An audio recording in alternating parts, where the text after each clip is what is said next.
ಮಚ್ಚ ಹಿಡಿದು ತಗ್ಲಾಕೊಂಡಿರೋ ರಜತ್ ಹಾಗೂ ವಿನಯ್ಗೆ ಸಂಕಷ್ಟಗಳ ಮೇಲೆ ಸಂಕಷ್ಟ ಎದುರಾಗ್ತಾನೆ ಇದೆ. ಕೇಳಿದ್ದಕ್ಕೆಲ್ಲ ಗೊತ್ತಿಲ್ಲ ಅಂತಿರೋ ಮಚ್ಚೇಶ್ವರರ ಕ್ರೈಮ್ ಹಿಸ್ಟ್ರಿಯನ್ನ ಪೊಲೀಸರು ಕೆದಕ್ತಾ ಇದ್ದಾರೆ.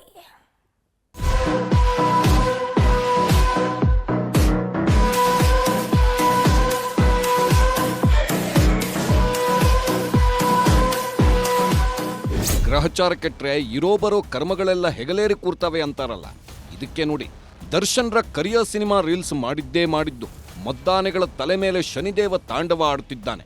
ಮಚ್ಚು ಹಿಡಿದು ಮಚ್ಚ ಅಂತ ಬಿಲ್ಡಪ್ ಕೊಟ್ಟವರಿಗೆ ಪೊಲೀಸರು ನರಕ ತೋರಿಸ್ತಿದ್ದಾರೆ. ಬಿಗ್ ಬಾಸ್ ಬುಜ್ಜಿಯ ಜನ್ಮಜಾಲ ಆಡ್ತಿರೋ ಖಾಕಿ ಪಡೆ ರಜತ್ ಕ್ರೈಮ್ ಹಿಸ್ಟ್ರಿಯನ್ನ ಒಂದೊಂದಾಗಿಯೇ ಹೊರಗೆಳಿತಿದ್ದಾರೆ. ಮಚ್ಚು ಹಿಡಿದು ರೀಲ್ಸ್ ಮಾಡಿದ್ದರ ಜೊತೆಗೆ ಹಿಂದೆಲ್ಲ ಏನೇನು ಹಾವಳಿ ಮಾಡಿದ್ದಾರೆ ಅನ್ನೋದನ್ನು ಬಟಾಬಯಲು ಮಾಡಲಿದ್ದಾರೆ.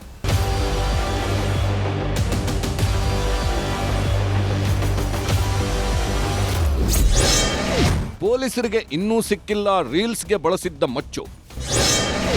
ಮಚ್ಚಿನ ಬಗ್ಗೆ ಕೇಳಿದ್ರೆ ರಜತ್ ವಿನಯ್ ಫುಲ್ ಸೈಲೆಂಟ್.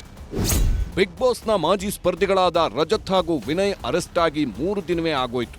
ಆದರೂ ಕೂಡ ರೀಲ್ಸ್ಗೆ ಬಳಸಿದ್ದ ಮಚ್ಚು ಎಲ್ಲಿ ಹೋಯ್ತು ಅನ್ನೋದೇ ಗೊತ್ತಾಗ್ತಿಲ್ಲ.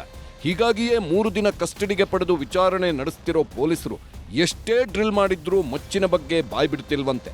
ಸೆಟ್ ಪ್ರಾಪರ್ಟಿಯವರನ್ನೇ ಕೇಳಬೇಕು. ಶೋಗೆ ಅಂತ ತರಿಸಿದ್ದ ಮಚ್ಚನ್ನೇ ತಗೊಂಡು ರೀಲ್ಸ್ ಮಾಡಿದ್ದೆವು ಅಂತಿದ್ದಾರಂತೆ. ಅಷ್ಟೇ ಅಲ್ಲ, ರಜತ್ ಹಾಗೂ ವಿನಯ್ ರೀಲ್ಸ್ ಮಾಡಿದ್ಯಾರು, ಯಾವ ಮೊಬೈಲ್ನಲ್ಲಿ ರೀಲ್ಸ್ ಮಾಡಿದ್ರು ಅನ್ನೋದು ಸಹ ಗೊತ್ತಾಗಿಲ್ಲ. ಈ ಬಗ್ಗೆ ಕೇಳಿದ್ರೆ ಆರೋಪಿಗಳು ಬಾಯ್ಬಿಡ್ತಿಲ್ಲ.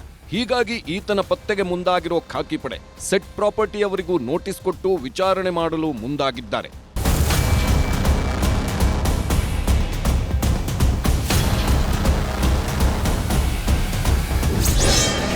ರಜತ್ ಹಾಗೂ ವಿನಯ್ರ ಹಳೆ ಕೇಸ್ ಕೆದಕ್ತಿದೆ ಖಾಕಿ.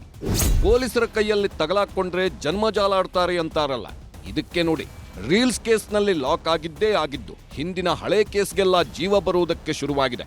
ರಜತ್ ಹಾಗೂ ವಿನಯ್ ಹಿನ್ನೆಲೆ ಬಗ್ಗೆಯೂ ಪೊಲೀಸರು ಮಾಹಿತಿ ಕಲೆ ಹಾಕಿದ್ದು ರಜತ್ ಮೇಲೆ ಈಗಾಗಲೇ 2 ಕ್ರಿಮಿನಲ್ ಕೇಸ್ಗಳಿರೋದು ಪತ್ತೆಯಾಗಿದೆ. ರಜತ್ ಕ್ರೈಮ್ ಹಿಸ್ಟ್ರಿ ಹೇಗಿದೆ ಅಂತ ನೋಡೋದಾದ್ರೆ, ರಜತ್ ಪೊಲೀಸ್ ಠಾಣೆ ಮೆಟ್ಟಿಲೇರ್ತಿರೋದು ಇದೇ ಮೊದಲೇನಲ್ಲ. ಈ ಹಿಂದೆ 2 ಪ್ರಕರಣದಲ್ಲಿ ಭಾಗಿಯಾಗಿದ್ದ ರಜತ್ ಸಂಬಂಧಿಯೊಬ್ಬರ ಜೊತೆಗೆ ಗಲಾಟೆ ಮಾಡಿಕೊಂಡು ಕೇಸ್ ಹಾಕಿಸ್ಕೊಂಡಿದ್ರು. ಅಷ್ಟೇ ಅಲ್ಲ, ಪಾರ್ಕಿಂಗ್ ವಿಚಾರದಲ್ಲೂ ಗಲಾಟೆ ಮಾಡಿಕೊಂಡಿದ್ದ ರಜತ್ ಅಂಗಡಿಯನ್ನೇ ಧ್ವಂಸ ಮಾಡಿದ್ದ. ಈ ವೇಳೆ ತಡೆಯಲು ಬಂದಿದ್ದ 3 ಮೇಲೆ ಹಲ್ಲೆ ಮಾಡಿ ದರ್ಪ ಮೆರೆದಿದ್ದ. ಹೀಗಾಗಿ 2021 ಫೆಬ್ರವರಿ 26ರಂದು ಬಸವೇಶ್ವರ ನಗರ ಠಾಣೆಯಲ್ಲಿ ಕೇಸ್ ದಾಖಲಾಗಿತ್ತು. ಅಂದು ರಜತ್ ವಿರುದ್ಧ ಚಾರ್ಜ್ ಶೀಟ್ ಸಹ ಸಲ್ಲಿಕೆ ಮಾಡಿದ್ದರು. ಇಂದಿಗೂ ಸಹ ಈ ಪ್ರಕರಣ ನ್ಯಾಯಾಲಯದಲ್ಲಿ ವಿಚಾರಣಾ ಹಂತದಲ್ಲಿಯೇ ಇದೆ. ಹಿಂದೊಮ್ಮೆ ಕೋರ್ಟ್ಗೆ ಹಾಜರಾಗದ ಕಾರಣ ವಾರೆಂಟ್ ಸಹ ಆಗಿತ್ತು. ಇದನ್ನೆಲ್ಲ ಇಟ್ಕೊಂಡು ರಜತ್ ಕ್ರೈಮ್ ಹಿಸ್ಟ್ರಿಯನ್ನ ಕೋರ್ಟ್ಗೆ ಸಲ್ಲಿಸಲು ಪೊಲೀಸರು ಪ್ಲಾನ್ ಮಾಡಿದ್ದಾರೆ. ಒಟ್ನಲ್ಲಿ ಶೋಕಿಗಾಗಿ ರೀಲ್ಸ್ ಮಾಡಿದ್ದ ಮಚ್ಚೇಶ್ವರರು ಈಗ ಕೈ ಹಿಸುಕೊಳ್ಳುತ್ತಿದ್ದಾರೆ.